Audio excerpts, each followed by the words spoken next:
시편 143편입니다.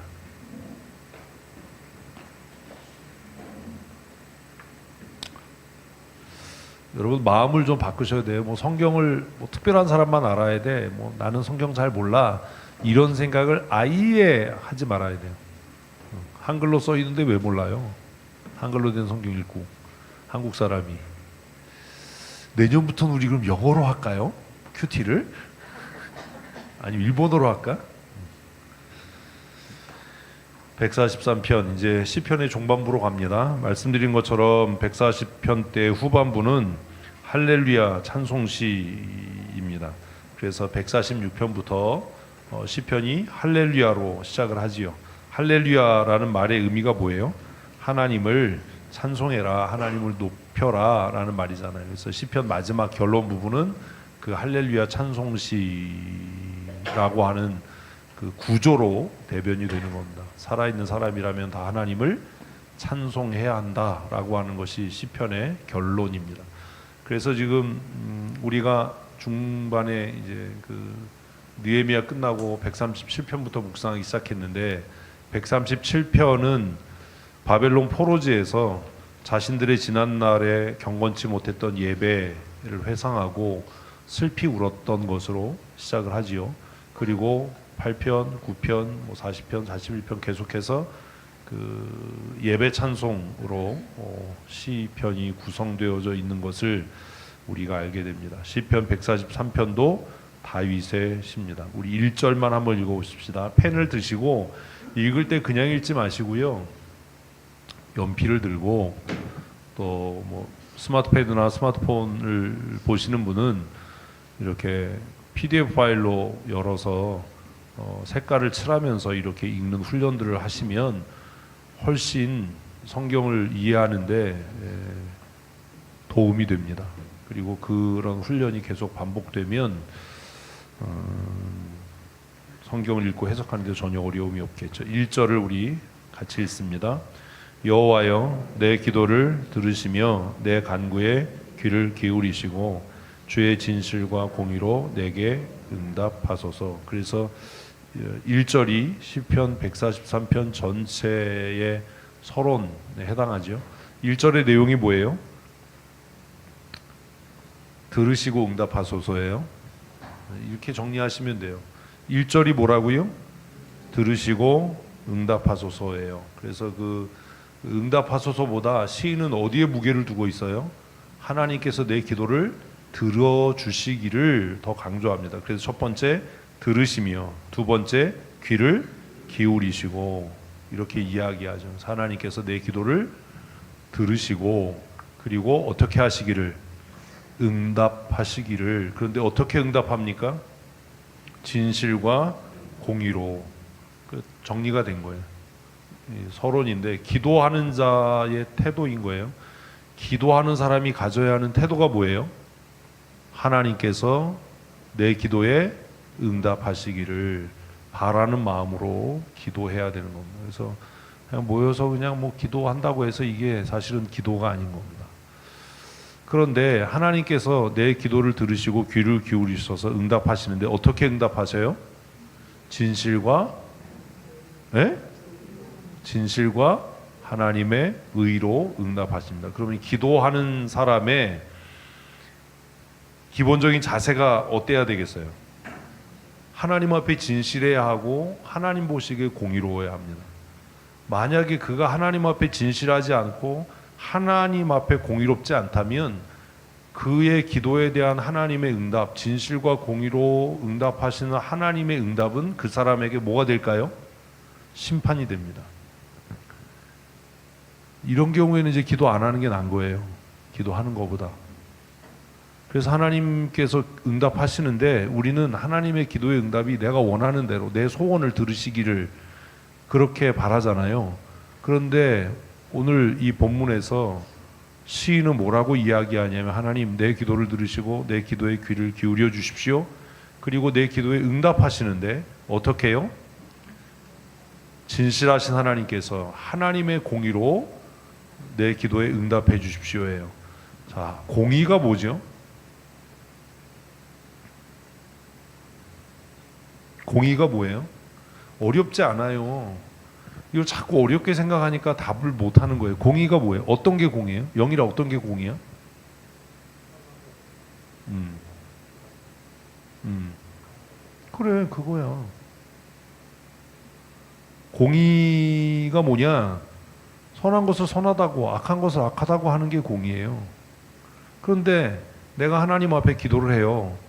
근데 내가 하나님 보시기에 정직하지 않고 선하지 않아요. 그러면 내가 하나님 내 기도를 들으시고 내 기도에 귀를 기울이시사 내 기도에 응답해 주세요라고 하는 그 기도가 그 사람에게 뭐가 되는 거예요?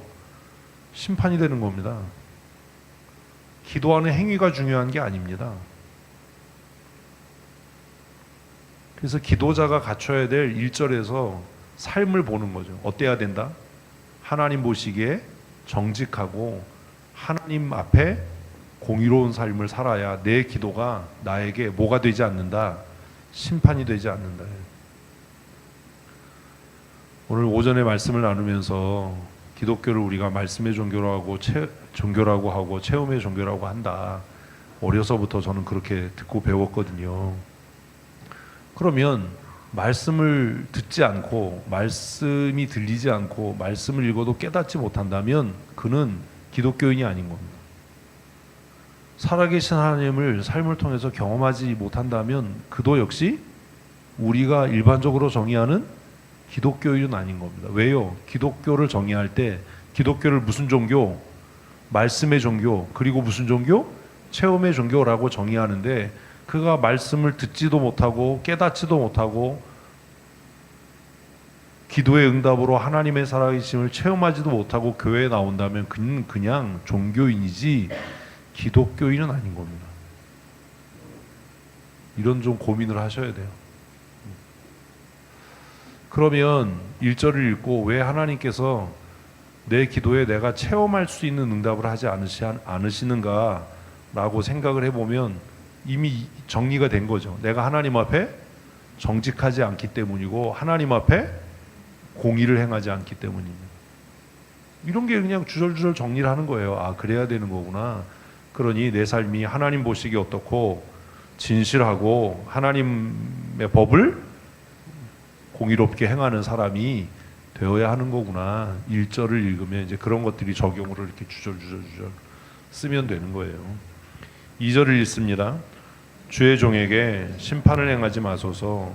주의 눈앞에는 의로운 인생이 하나도 없나이다. 2절 내용이 뭐죠? 이런 겁니다. 2절이 왜 써진 거예요? 생각을 좀 하고 이렇게 좀 말을 좀 해야 돼요. 고민을 하고. 2절이 왜 쓰여진 겁니까? 2절에서 느껴지는 시인의 고민이 뭡니까?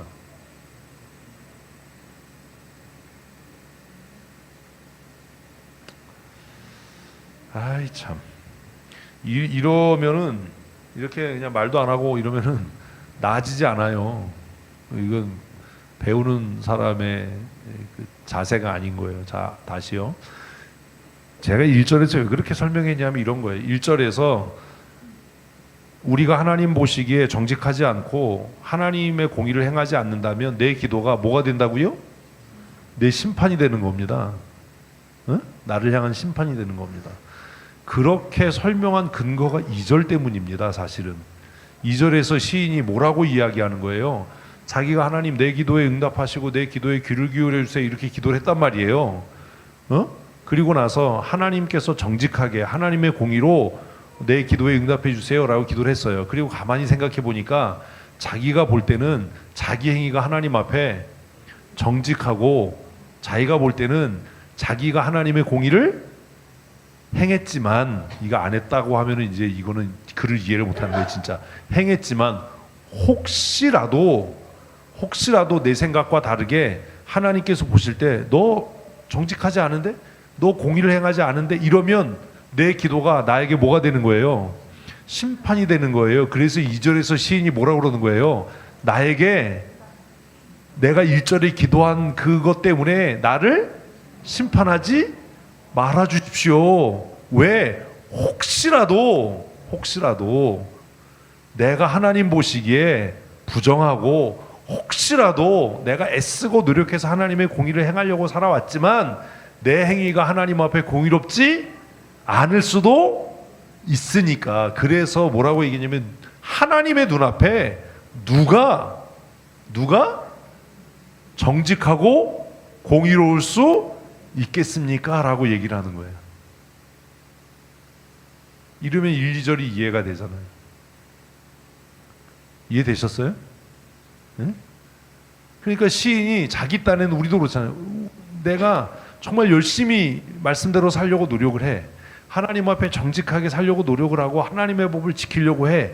그런데 그게 365일 그냥 1년 내내 하루 24시간 동안 그게 계속 유지가 되지요? 예?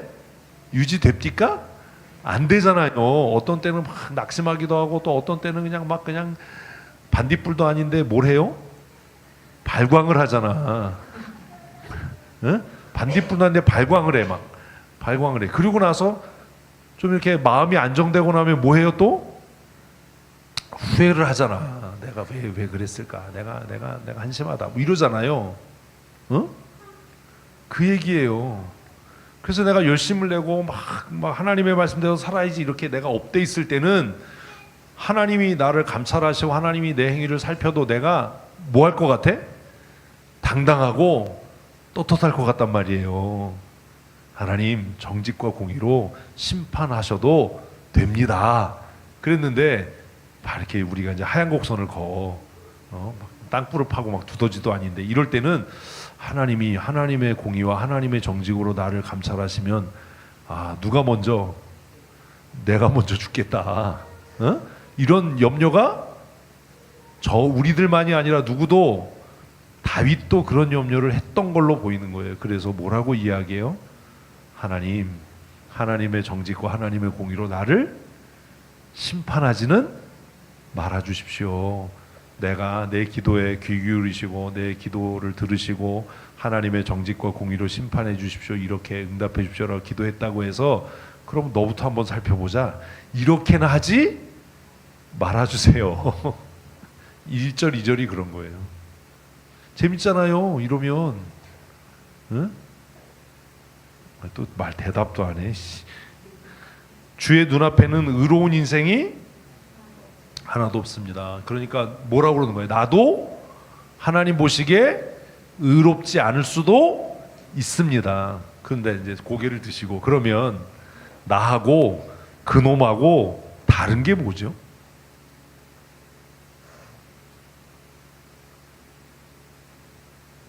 뭐지 이게? 이러면 그냥 우리 가방 들고 왔다 갔다 하는 건데, 이런 거예요. 내가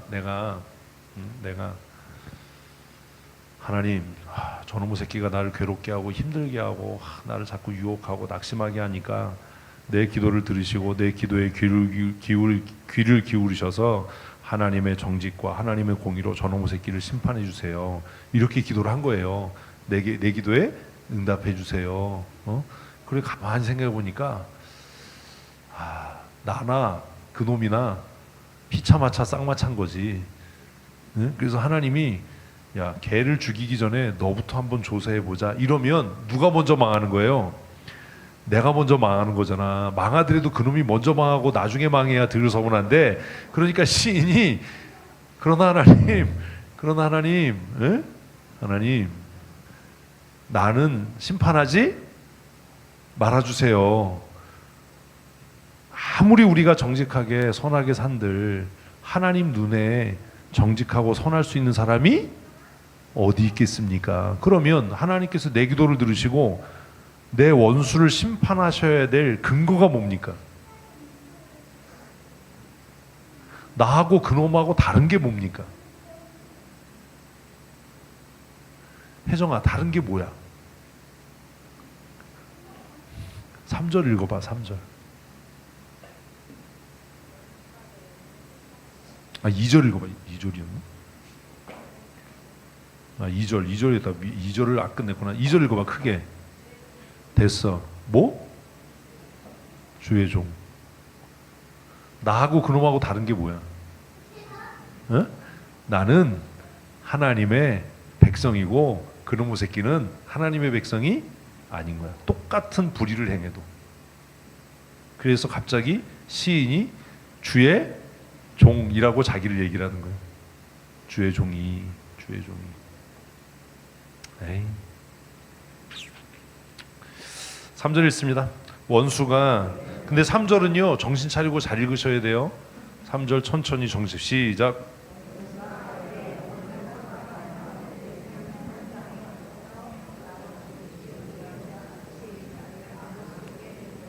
자, 원수가 한 일이 뭡니까? 원수가 한 일 뭐예요?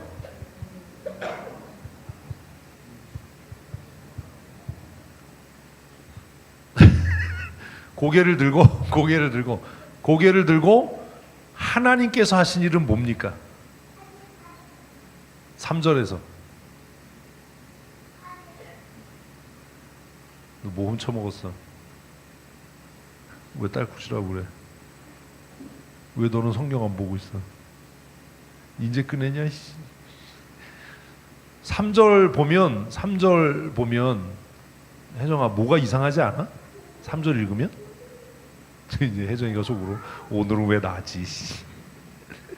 3절 뭐가 이상해?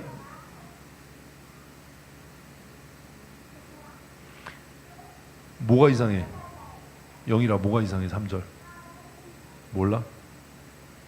돌팔이 3절 뭐가 이상해? 자기가 돌팔인 걸 안 해? 빨리 제가 한의사 면허를 따야 내가 쟤한테 어떻게 보약을 지을까 했더니 이제 돌팔이 저거 3절 뭐가 이상해? 됐어 이 새끼야 저 진짜 돌팔인데 저거 3절 뭐가 이상해요? 혜정아 3절 뭐가 이상해? 몰라? 네가 모르면 현정이한테 물어야 되는데 제가 얼마나 너를 원망하겠어. 현정아 3절 뭐가 이상해? 얘네들 국어 시간에 쳐 잤나?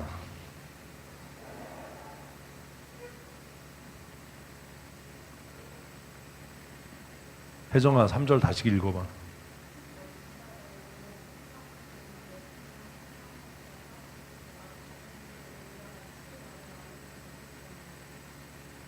두었나이다? 3절 다시 읽어봐.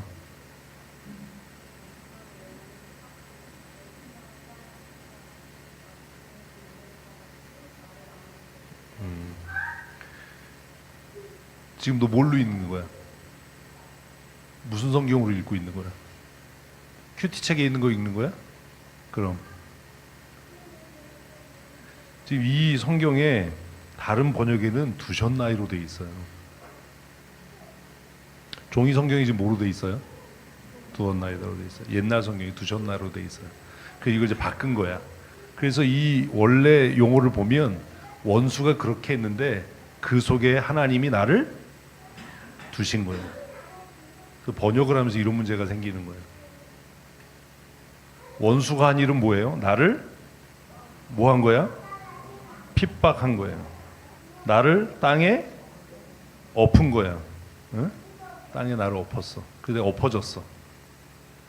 근데 시인은 뭐라고 얘기하냐면 그 상황에서 하나님이 나를 건지지 않으시는 거야. 그래서 뭐? 하나님이 나를 그곳에 두셨다라고 이야기합니다. 엎어지게 하는 건 누구예요? 원수예요. 구원하실 분은 누구예요?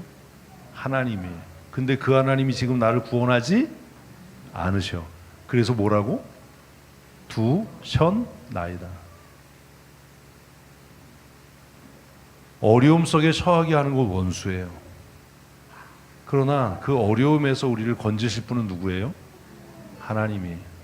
그래서 시인이 지금 고백하는 건 원수가 나를 엎어서 땅에 쳐박았단 말이에요.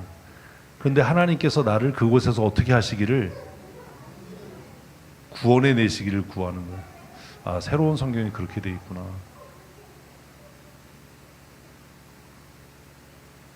우리를 엎어지게 하는 건 원수지만 우리를 그곳에서 건지시는 분은 하나님이에요. 이게 그렇게 써 있어서 지금 그거를 발견을 못했구나. 그래서 하나님께서 우리를 그 진흙탕 속에 엎어져 있는 것을 그냥 두니까 시인은 하나님께 뭐 하라고? 나를 그 진흙탕 속에서 건져주시기를, 일으켜 세우시기를. 그래서 제가 그렇게 물은 거예요. 원수가 한 일과 하나님이 지금 하시지 않는 일이 뭐냐. 하나님은 왜 우리를 그 진흙탕 속에서 일으키시지 않으실까? 왜 그럴까? 왜 그럴까? 때로는 그런 고민을 좀 해야 돼. 왜 하나님은 우리를 그대로 그냥 내버려 두실까? 그런 생각을 안 하니까 그냥 그 상황만 불편하고 그 상황만 싫은 거예요. 하나님께서 왜 나를 이 고난 가운데 두셨을까?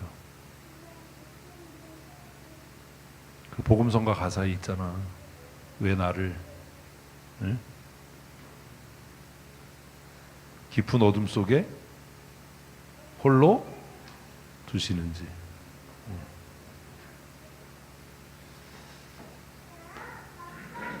4절 읽어봅시다. 그러므로 내 심령이 속에서 상하며 내 마음이 내 속에서 참담하나이다. 그래서 이게 지금 이 사람이 마음이 상하고 참담한 이유가 뭐예요? 그치, 그러니까 이게 달라지는 거예요. 그래서 원수가 그렇게 한 것 때문에 마음이 상하는 거냐, 아니면 그 상황에서 하나님께서 나를 건지시지 않으셔서 마음이 상한 거냐,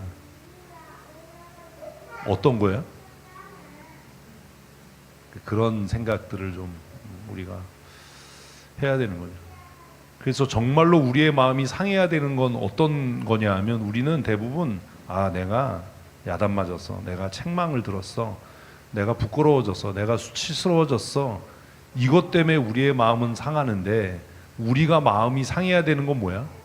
하나님께서 내 기도에 응답하지 않으시고 나를 건지시지 않으신다. 그 왜 안 건지는 거예요? 고미정 선생님, 왜 안 건지시는 걸까요? 왜 그냥 두시는 걸까요? 그걸 이제 내가 정리를 해야 되는 거예요. 답을 찾는 게 아니라 그걸 정리하는 거예요. 이런 거잖아. 혜정아, 정말 하나님이 너를 빨리 건강케 해주셨으면 좋겠지. 그치? 안 아팠으면 좋겠지. 아이들도 안 아팠으면 좋겠지. 그래서 하나님 앞에 건강해지기를 기도하지. 근데 하나님은 왜 나를 건지시지 않으시는 거지? 그래서 어떤 때는 기도하다가도 그런 것 때문에 낙심하지 않니? 왜 하나님은 내 기도에 속히 응답하지 않으시는가? 하나님을 신뢰하다가도 하나님은 우리를 치료하실 수 있고 지금이라도 강건케 하실 수 있고 내가 겪고 있는 모든 고통에서 나를 건지실 수 있는데, 왜 하나님은 내 기도에 응답치 않으시고 나를 이 진흙탕 속에 이렇게 처박아 두시나? 그런 고민 안 해? 해? 안 해? 그럼 뭐야? 그럼 너 정체가 기도하다가 우리를 지치게 하는 게 그런 거. 기도로 해 하나님을 믿고 정말로 하나님이 나를 건지실 걸 믿으면 사실 그 응답이 속히 이루어지지 않을 때 하나님이 왜 나를 버려두시지? 라고 하는 그 자괴감이 들 때가 있어. 왜 하나님은 내 기도에 응답치 않으시지? 나를 왜 이 깊은 수렁에서 건져내지 않으시지? 그럴 때 어떻게 해야 되냐고. 그걸 어떻게 이겨낼 수 있냐고.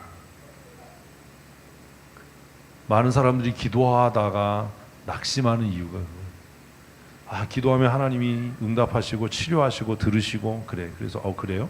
그럼 나도 기도해 봐야 되겠네. 네?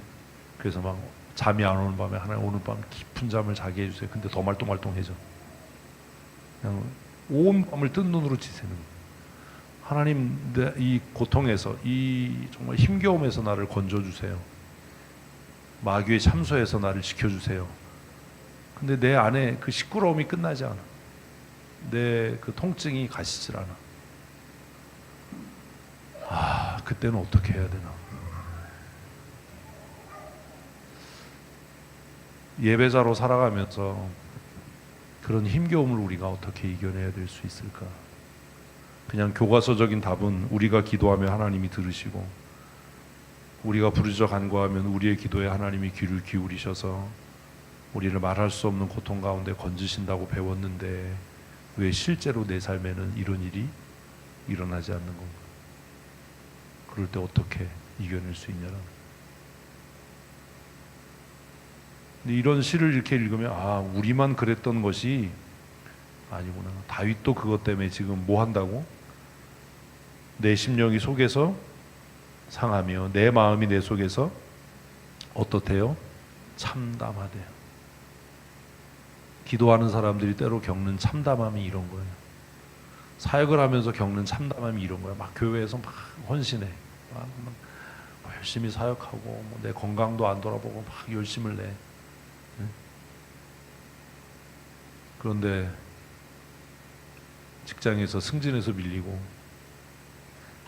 경제적으로 어려움을 당하고 내 열심이 때때로 사람들에게 오해돼서 그것이 비난의 대상이 되고 나는 하느라고 최선을 다했는데 왜 그것밖에 못하냐, 뭐 이럴 때 우리의 마음이 하나님을 향해서 어떻다고요? 이럴 수 있다는. 하나님, 내가 참 참담합니다. 내가 비참합니다. 내가 너무 초라합니다. 이럴 때가 있다는 거야. 우리만 그런 게 아니라 누구도 그랬다는 거예요. 다윗도 그랬다는 거예요. 그가 평생에 하나님을 예배하는 예배자인데, 그래서 어찌 보면 적당히 위선적이고 적당히 세속적인 사람이 겉으로 볼 때는 믿음이 제일 좋아 보여. 그 사람은 흔들리는 것 같지도 않아. 무슨 말을 해도 낙심하는 것 같지 않아. 이런 참담함을 겪지 않는 것 같아. 근데 오히려 정말 신실하게 믿음으로 살려고 하는 사람들이 겪는 갈등과 고민이 뭐냐면 이런 참담함. 그러니까 또 옆에서 뭐라고 그러냐면 대충 믿지 왜 그렇게 하면서 뭐 힘들다고 그러고 어렵다고 하냐, 뭐 이런 소리를 하는 거지. 그러면 와, 감당이 안 되잖아. 죽여버릴 수도 없고 이거 그냥 진짜 아주 그냥 그런 참담함이 있다니까. 예수 믿으면서 그럴 때 어떻게 해야 되냐, 그 문제를 어떻게 해결할 거냐. 우리의 신앙생활은 교과서처럼 그렇게 뭐 기도하면 응답하시고 뭐 기도하면 형통하고 뭐 우리의 삶은 때로 그렇지 않아요.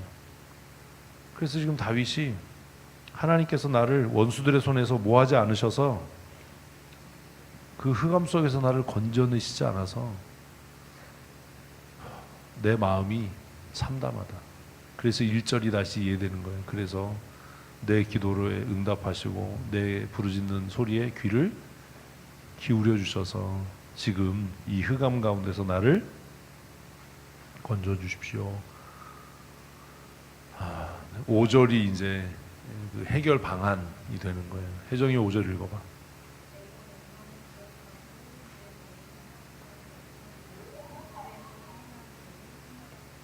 6절까지.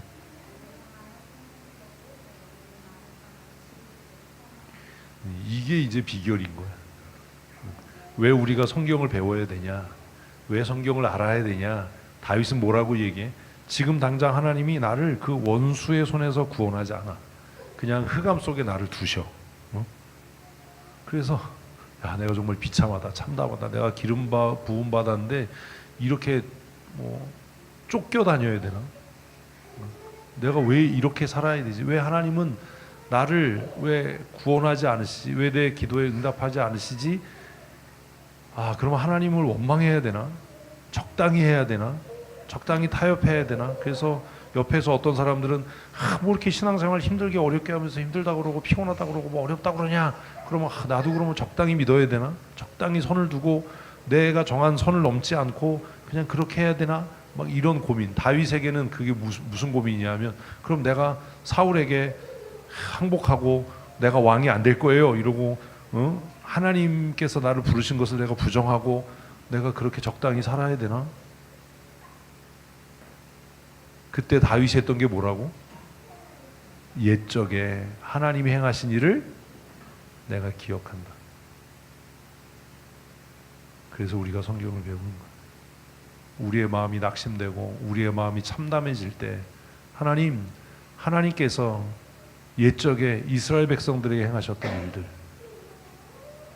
예레미야의 눈물의 기도를 들으시고 70년 만에 이스라엘을 회복해 하신 일들, 정말 아무런 희망이 보이지 않는데 느헤미야 같은 사람들을 세우셔서 그 나라를 회복시키신 그 일들, 그리고 모두가 다 하나님의 구원하심을 기억지 못하고 세상의 권력의 눈모로 살아갈 때 망해버린 다윗의 후손 요셉을 통해서, 마리아를 통해서 메시아를 보내신 그 하나님이 행하신 일을 내가 어떻게 하고 기억하고, 그때 하나님께서 행하신 일을 내가 나지막한 소리로 읊조리고 암송하고죠. 읊조리고, 그리고 뭐 한다? 포기하지 않고 하나님 앞에 손을 들어 기도한다. 과거에 이 큰 일을 행하신 하나님께서 내게 응답하실 것을 내가 믿어서, 그래서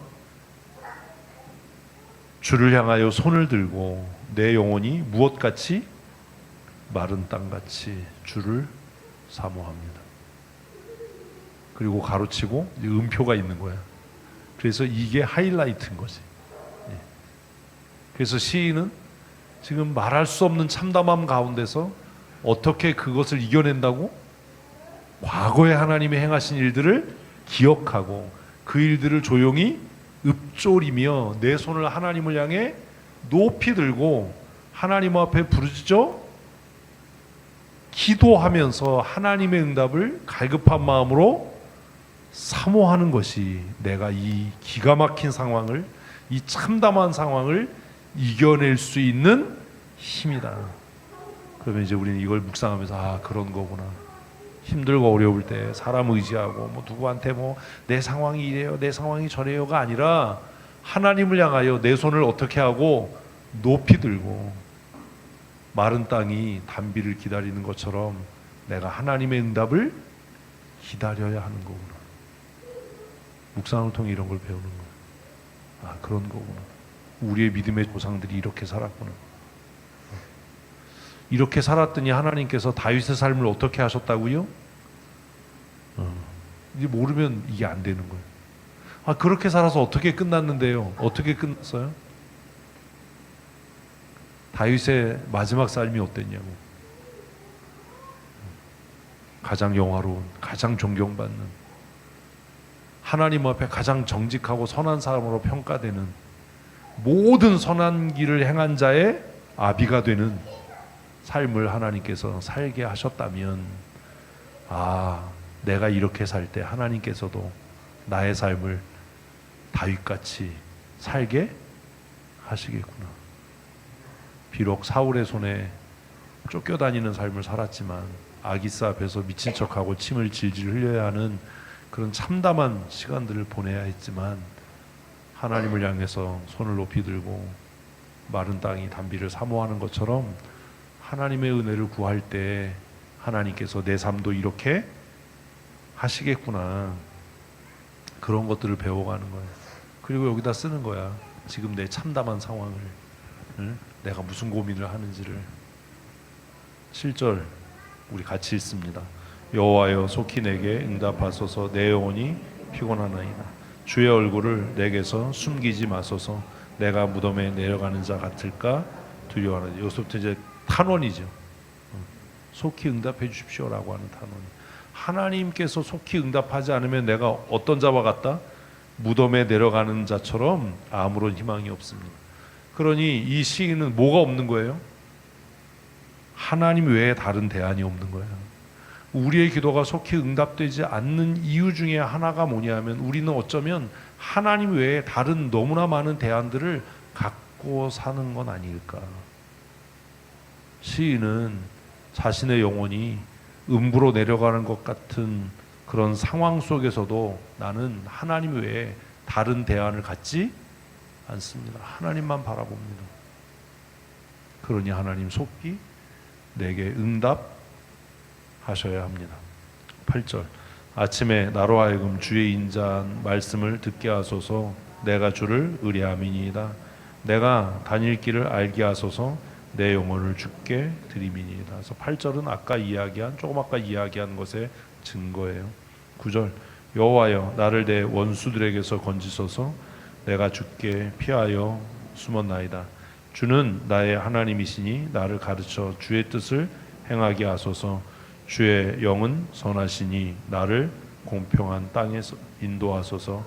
여호와여 주의 이름을 위하여 나를 살리시고 주의 공의로 내 영혼을 환난에서 끌어내소서.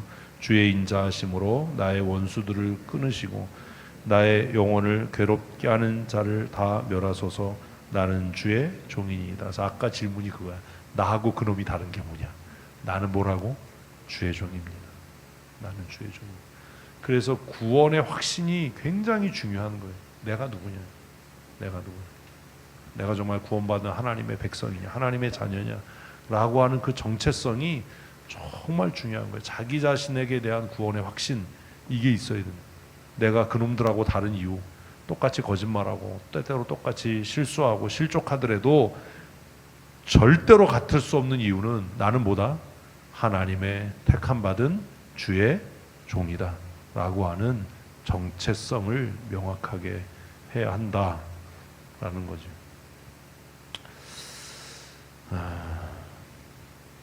시편이 다른 그 성경의 본문보다 조금 어렵긴 하지만 다른 성경들도 이렇게 논리를 따라 읽고 글 쓴 사람의 의도를 따라서 읽으면 어려울 게 하나도 없어요. 자꾸 연습해야 돼요. 자꾸 말해야 돼.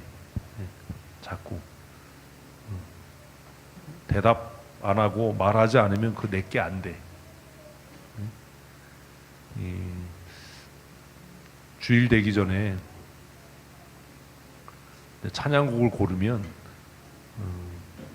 연습을 해요. 제가 워낙 음치니까. 근데 그 차이가 있어요. 무슨 차이가 있냐면 이제 오늘 찬양했던 것 뭐였죠? 그가 오신 이유. 제가 그 앞부분은 안 따라했어요. 뒷부분만 따라했어요. 똑같이 들었어. 한 30번 더 들었을 거야. 오늘 아침에도 들었어, 서재에서. 그런데요, 제가 왜 그래 봤냐 하면, 이게 진짜 차이가 있을까? 무슨 차이? 듣기만 한 부분하고 따라 부른 부분하고 차이가 있을까? 오늘 여러분 느끼셨나요? 차이가 있나요, 없나요? 차이가 있죠. 아멘 안 해도 나는 믿어요. 헛소리 하지 마라. 내가 고백 안 해도요, 난 마음으로 믿어요. 웃기는 소리 하지 마라. 오늘 여러분이 제가 찬양하는 걸 보고 깨달았으면 똑똑한 거예요. 앞부분은 제가 따라 부르질 않았어요. 오늘 아침에도 서재에서 그 찬양을 계속 켜놓고 있었거든요. 어느 부분만 따라 했다고요? 뒷부분이요. 그러니까 앞부분 박자를 못 맞추는 거예요. 안 따라하니까. 듣기만 했어. 듣기만 하니까 어떻게 할 것 같아? 할 수 있을 것 같아. 한 20번 30번 들었는데, 어제 저녁부터 들었는데, 예? 어제 저녁에 그 들으면서 뭐 마커스 버전으로도 듣고 누구 버전으로 듣고 막 들었어. 어제 저녁에 듣고 오늘 아침에도 서재 가자마자 켜놨어요. 그 이제 실험을 하는 거야. 앞부분은 주의 깊게 듣자. 그리고 뒷부분을 한번 따라해보자. 네, 아까 이제 전주를 딱 하는데 눈앞이 깜깜해지는 거예요. 이게 언제 시작해야 되지? 왜요? 안 따라 불렀거든요. 안 따라 불렀거든요. 여러분, 입으로 시인하고 고백하는 게 왜 중요한지 아세요? 그렇게 그냥 질기게 아멘 안 하고 입으로 시인 안 하고 나는 마음으로 믿어, 그게 될 것 같아요? 그런 법은 없어요. 그런 법은 없어요. 한번 따라 하십시다. 마음으로 믿어 의에 이르고 입으로 시인하여 구원에 이른다. 결국 우리를 구원에 이르게 하는 게 뭐예요? 내 입으로 시인하는 거예요. 물으면 답하셔야 돼요. 들려지면 아멘 해야 돼요. 이거 지금 20년 동안 우리 고치자고 하는데도 죽어라고 아멘 안 합니다. 마귀가 얼마나 좋아하겠어요. 듣기는 들어라. 네 거 안 된다. 네 삶이 안 변한다. 네가 아멘하지 않는 한. 제가 지난번에도 말씀드렸잖아요. 성경에 너희의 목소리가 내게 들린 대로 내가 행한다. 말하는 게 얼마나 중요한지 아십니까? 시인하고 고백하고 아멘하고 선포하십시다. 큐티 어렵지 않습니다. 자꾸 어렵다고 얘기하고 나 몰라요. 내가 내 말로 나를 족쇄에 채우는 거예요. 말씀 들을 때 반듯한 자세로 듣고 피곤하고 졸리면 일어서고 이런 수고와 노력 없이는 여러분 절대로 나아지는 거 없습니다. 듣고 뭐 알고 이해한다고 뭐가 변할 것 같다 그런 일은 없습니다. 고백하고 시인하고 선포하고 애쓰고 노력하지 않으면 하나님의 은혜, 하나님이 주시는 복에 참여할 수 없습니다.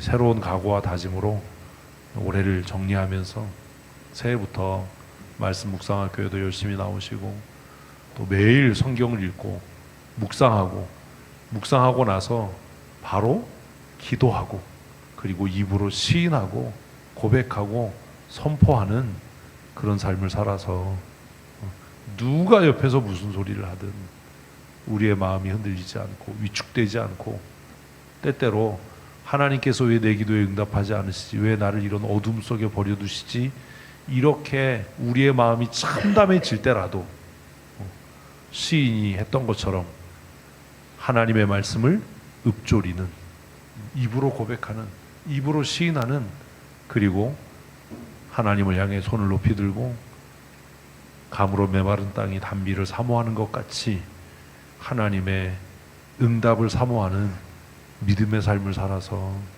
복 주시는 하나님, 형통케 하시는 하나님을 날마다 경험함으로 최고의 인생을 살아가는 믿음의 사람으로 사십시다. 한 번밖에 못 사는 인생을 여러분 어떻게 살지 여러분이 결정하셔야 됩니다. 제가 말씀드린 대로 저는 최고의 인생을 살기로 결심하고 작정을 했습니다. 60이 넘었으니까 살아봐야, 길게 살아봐야 30년 아니겠습니까?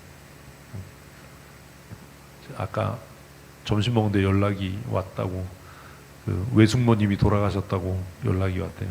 일산 쉴락원이래요, 장례식장이. 제가 웃으면서 그랬어요. 죽는다고 쉬어질까? 못 쉴 수도 있을 텐데. 우리 인생이 그렇게 길지 않습니다. 우리 어머니 형제 중에 이제 어머니만 남은 거네요. 어머니가 오래 사니까 장수 집안일 거예요. 그런 거 없어요. 다 오빠 동생 다 죽고 이제 어머니만 남았는데 90세까지 살아도 이제 30년밖에 안 남은 겁니다. 80까지 살면 20년 남은 겁니다. 그 남은 20년을 최고의 인생으로 살 것이냐, 최악의 인생으로 살 것이냐, 그냥 그런 인생으로 살 것이냐는 누가?